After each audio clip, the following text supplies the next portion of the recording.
எல்லாம் பார்த்துட்டு நான் ஃப்ளிப்கார்ட்லேருந்து. ஒரு நிமிஷம் ஓப்பன் பண்ணிடுறீங்களா? சரிங்கண்ணா. சிவா சொல்லுவாங்க.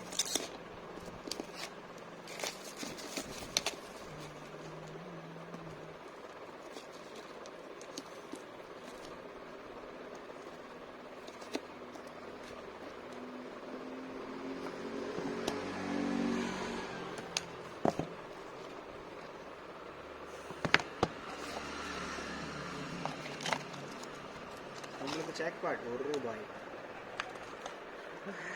ஓகே, வேற ஏதாவது காமிக்க முடியுமா? இந்த பேக் கவர் அப்படியே இருக்கு, காமிங்க. எங்கே பேக்? இதை உள்ளார விட்டேன். ஓகே, அவ்வளோதான் போட முடியும்.